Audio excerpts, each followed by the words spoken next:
Well, the time has come. You probably hear in the background some crowd noise. They've just introduced Billy Decker, the pole sitter for the SEF Small Engine Fuels 200. Paul Small, what a week, what a day. We just witnessed probably the best race I've ever seen on the mile in the Pro Stocks. What can we expect from the modifieds? I think today is going to be something completely different from what we've seen in the 40-year history of Super Dare Week for a couple of key reasons. Number one is the change in the mandatory pit stop window. It used to be that you had to pit after lap 30, and that was it.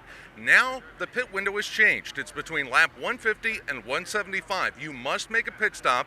One tire must leave the ground. Now, does that mean that you take tires and fuel? Does that mean you gas and go? Does that mean you lift up a corner of the car, drop it, and drive away and hope for an economy run? The whole thing is we don't know, and the drivers really don't know either. The other thing we're dealing with is this: incredible weather. Track temperatures today will probably reach above 90 degrees for, I would think, the first time in the history of this contest. Not only are the drivers going to have to stay cool, but I think tire wear could become a factor as this race goes on here under bright sunny skies. One thing I know about Syracuse, there's 5 teams with a solid game plan and probably 40 teams that have spotters looking to see what those other 5 teams do and kind of follow their lead, Paul. This is going to be an exciting Syracuse race, and we're going to be here. I appreciate you being here all week. We're going to keep you busy, though, today. Well, we're going to try to keep everybody as informed as possible throughout the course of the race and try to catch some of the stuff that happens behind the scenes, including some of the drivers that may fall out, some of the changes in pit strategy during the course of the contest. And don't let those 5 guys fool you that say they have a concrete plan. Everybody is on a flex strategy for this race because anything can happen. There you have it. I'm going to put you on the spot. 2 picks, though. It's a big field.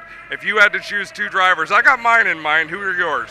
I think the obvious pick would be the guy that's driving this car right here, the number 91, Billy Decker. He's owned this place so far this week.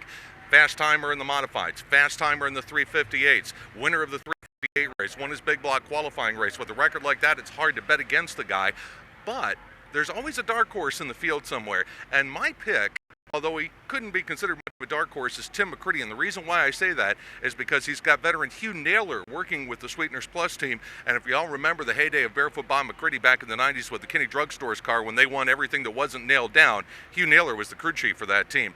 He may have the experience necessary to get that team to victory lane today. 2 solid picks, and Tim McCready is a dark horse because he is snake bitten here at this track. I'm going to throw out 2 names that they've just been floating around in my head this week, and I don't know why, but Ronnie Johnson has looked awesome all week long, and Jimmy Horton. Nobody talks about Jimmy Horton, but he's a guy that can get it done. He's been solid in practice, and we're about to find out, Paul, because they're going to give the command real shortly.